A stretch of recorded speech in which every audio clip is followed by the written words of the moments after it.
Hello students, good morning to all of you. As you know that we have learning our lesson 8, My Heaven, and we have learned about the poet and about the poem in previous video. Today we will start our chapter Para, okay? तो आइए start करते हैं इस poem में जो poet Rabindranath Tagore ji ये poem लिखा था हमारे आज़ादी के पहले ही लिखा गया पोएम है, इसलिए तो आप समझ ही सकते होंगे कि हमारे जो देश हमारे समाज का जो भी स्थिति कैसी थी उस समय उन्होंने क्या स्वप्न देखा था उसी का वर्णन है। तो वही भगवान से प्रार्थना करते हैं, हे ईश्वर, काश मेरे स्वप्नों का भारत इस प्रकार हो, where the mind is without fear, जहाँ लोगों का मन में कोई भी भय ना हो, without where the mind is without fear, जहाँ लोगों के मन में भय ना हो। अर्थात लोगों के मन में इतना भय अंग्रेजों के समय में आ गया था कि लोग भयभीत रहते थे। The head is held high, और लोगों का सर हमेशा गर्व से ऊंचा रहे, हमेशा लोगों का सर ऊंचा रहे। तो वो पोएट रविन्द्रनाथ टैगोर जी भगवान से प्रेयर करते हैं, प्रार्थना करते हैं, हे ईश्वर, मेरे स्वप्नों का भारत ऐसा हो। देखिए उन्होंने बहुत पहले ही सपना देख लिया था कि काश मेरे भारत भी आज़ाद हो। उसी तरह तो कह रहे मेरे स्वप्नों का भारत ऐसा हो जहाँ पे लोग भयमुक्त हो, जहाँ पे लोगों का मन भय से मुक्त हो, अर्थात लोग भयमुक्त हों और उनका सर हमेशा गर्व से ऊंचा उठा रहे, अर्थात उन्हें शर्मिंदगी से अपना सर, गुलामी से अपना सर नहीं झुकाना पड़े। ठीक है। वेयर नॉलेज इज़ फ्री, और जहाँ नॉलेज सबके लिए फ्री हो। देखिए पहले के समय सबको, जो अंग्रेजों के समय में सबको शिक्षा नहीं दी जाती थी, तो इसीलिए वो सोच रहे हैं रविन्द्रनाथ टैगोर जी, मेरे स्वप्नों का भारत ऐसा हो जहाँ पे सबके लिए ज्ञान फ्री हो, फ्री में एजुकेशन दिया जाए। Where the world has not been broken, जहाँ हमारा समाज टुकड़ों में ना बटा हो, देखिए टूटा हुआ हो, इनटू फ्रैगमेंट, टुकड़ों में, जहाँ हमारा समाज टुकड़ों में ना बटा हुआ हो। और किस बेसिस पे टुकड़ों में ना बटा हुआ हो? By narrow domestic world. देखिए नैरो मतलब सकड़े, तुच्छ कह सकते हैं, डोमेस्टिक मतलब घरेलू, आंतरिक। ठीक है, हमारे देश के बाहर बंटवारा नहीं, देश के अंदर ही बंटवारा ना हो।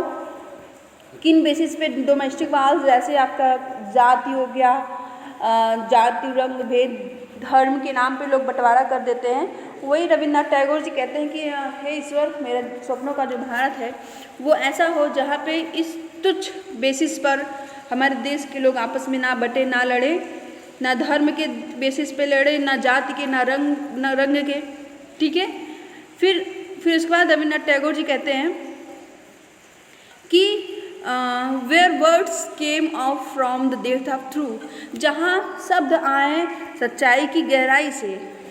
Where words come from the depth of truth, जहाँ जो शब्द है वो सच्चाई की गहराई से आते हो, अर्थात जहाँ लोग एक दूसरे से सच बोलते हो। एंड वेयर टायरलेस स्ट्राइविंग, देखिए टायरलेस मतलब, टायर मतलब थकना, लेस मतलब बिना थके, थक अर्थात निरंतर, टायर मतलब थका होना, टायरलेस मतलब बिना थके हुए, अर्थात निरंतर प्रयास, स्ट्राइविंग मतलब प्रयास करना, स्ट्रेच मतलब फैलाना, जहाँ निरंतर अथक परिश्रम प्रयास करती है, फैलाती है अपनी बाहों को टूवर्ड्स परफेक्शन की तरफ, पूर्णता की तरफ। अर्थात लोग जहाँ अत्यधिक मेहनत करके, अथक परिश्रम करके पूर्णता की तरफ बढ़ें। हे ईश्वर, मेरे स्वप्नों का भारत ऐसा हो जहाँ लोग परफेक्शन को प्राप्त करने के लिए कठिन से कठिन परिश्रम करें। आइए एक बार इसको फिर से देख लेते हैं, फिर हम इसका एक्सप्लेनेशन देखेंगे। पोएट कह रहे हैं where the mind is without fear and, देखिए तो वही रविन्द्रनाथ टैगोर जी कह रहे हैं कि जहाँ लोग, हे ईश्वर, मेरे देश के वासी ऐसे हो, मेरे सपनों का देश ऐसा हो जहाँ लोग भयमुक्त हो और लोगों का सर हमेशा गर्व से ऊंचा उठा रहे, और जहाँ ज्ञान सबके लिए फ्री हो, और हमारा देश, हमारा समाज जो है वो इन तुच्छ चीज़ों के बेसिस पर, जैसे जाति, धर्म, रंग भेद, जात पात के आधार पर हमारा समाज टुकड़ों में ना बटा हो, लेकिन इस समय तो बहुत ही भ्रष्ट है, जात पात ज़्यादा होता है।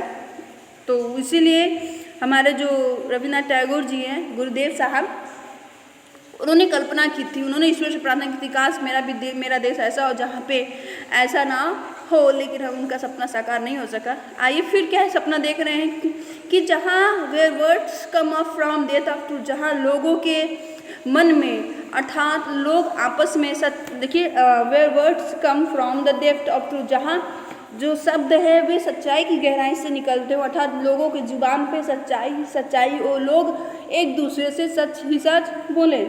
Where tireless striving strains its arms towards perfection, जहाँ अथक परिश्रम अपनी बाहों को फैलाता है पूर्णता की ओर, अर्थात जहाँ लोग कठिन परिश्रम करके अथक परिश्रम करके निरंतर परिश्रम करके पूर्णता को प्राप्त करते हैं। आई होप आपको समझ में आ गया होगा। ये दूसरा पैरा हम अगले वीडियो में देखेंगे। आइए एक बार इसका एक्सप्लेनेशन देख लेते हैं। पहले इसका रेफरेंस हम देखेंगे। रेफरेंस में लिखेंगे क्या लिखेंगे, this lines have been taken from the poem माही वेन कंपोज्ड बाय रविन्द्रनाथ टैगोर। ठीक है, फिर उसके बाद कॉन्टेक्स्ट लिखेंगे। कॉन्टेक्स्ट में क्या लिखेंगे, आप लोग लग क्या रहा है कि इसमें पोइट जो प्रेयर करते हैं भगवान से कि हे ईश्वर मेरे देशवासी हर फील्ड में क्या हो, आगे बढ़े ना, ठीक है, और लोग आपस में भयमुक्त हो। ठीक है, तो यहाँ पे आप ऐसे कर सकते हैं कि in these lines the poet prays to God to make his countryman great in all fields, मतलब हर क्षेत्र में वे महान बने। ठीक है, आप इतना भी कर सकते हैं कि in these line the poet prays to God for his countryman. ठीक है, तो अपने कंट्रीमैन अपने देशवासियों के लिए प्रे कर रहे हैं, इतना भी कह सकते हैं आप। वो भी कह सकते हैं कि in these line the poet prays to God to make his countryman great in all fields, हर क्षेत्र में उन्हें महान बनाने के लिए प्रे कर रहे हैं। आइए अब हम इसका एक्सप्लेनेशन देखते हैं।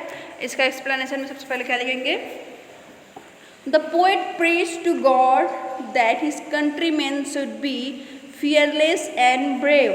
तो पोएट कह रहे हैं कि प्रार्थना कर रहे हैं ईश्वर से कि उनके जो कंट्रीमैन हैं वे फियरलेस हो, भयमुक्त हो, एंड ब्रेव और बहादुर बन जाएं। हे ईश्वर काश मेरे देशवासी भी भयमुक्त और बहादुर बन जाएं, और they should live with pride and dignity, और वे अपने जीवन गर्व से और शानदार मतलब गर्व से अपना जीवन यापन करता है, तो वे गर्वित महसूस करें। क्योंकि जब गुलामी के बंधन पड़ती है तो लोग अपने आप को गर्वित नहीं महसूस करते। फिर उसके बाद कहते they should get free knowledge, उन्हें नॉलेज फ्री मिले, फ्री मिलना चाहिए। पोइट विश कर रहे हैं कि हमारे देशवासियों को नॉलेज फ्री में मिलना चाहिए। मीन्स इसका मतलब knowledge should be free for all in the country, मतलब पूरे देश में नॉलेज फ्री हो। तो वही कह रहे हैं they should get free knowledge, means knowledge should be free for all in the country. The poet wishes that his country should not be divided. अब पोएट विश क्या कर रहे हैं, पोएट विश कर रहे हैं कि उनके जो the poet wishes that his country should not be divided on the narrow basis of religion, language and colour. तो पोएट कह रहे हैं कि उनका जो देश है, जो समाज है, ठीक है, वो बटा नहीं होना चाहिए ऑन द नैरो बेसिस, एक सक्रिय आधार, मतलब ऐसा आधार जो बहुत ही कम मायने रखता हो, इन तुच्छ मायने रखने वाले आधार पर हमारा देश ना बटा हो। और ये आधार है क्या, ये तुच्छ आधार है क्या, ये आधार है जाति, धर्म, भाषा और कलर। ठीक है, गोरा काला सब कहते रहते ना, तो वही कह रहे हैं कि हमारे देशवासी इस तुच्छ आधार पर अपने आप को एक दूसरे से अलग ना करें, सब लोग मिलजुल कर रहें। उसके बाद कर रहे हैं पोएट की वर्ड्स क्रम, तो वही कह रहे हैं कि they should be true to everyone, मतलब हर व्यक्ति आपस में एक दूसरे से सच बोले। They should be true to everyone, वे एक दूसरे से ट्रूथफुल हो, सबसे वो सच्चाई से पेश आए, कोई एक दूसरे से झूठ ना बोलता हो। They should make an efforts to get perfection in all fields, मतलब वे उन्हें प्रयास करना चाहिए, चेष्टा करनी चाहिए पूर्णता को प्राप्त करने के लिए अपने जीवन के सभी फील्डों में, सभी क्षेत्रों में वो पूर्णता प्राप्त करने के लिए उन्हें प्रयास करना चाहिए। आई होप आपको ये वीडियो पसंद आई होगी और आपको वीडियो ये आपका पैरा समझ में भी आया होगा। ठीक है, थैंक यू।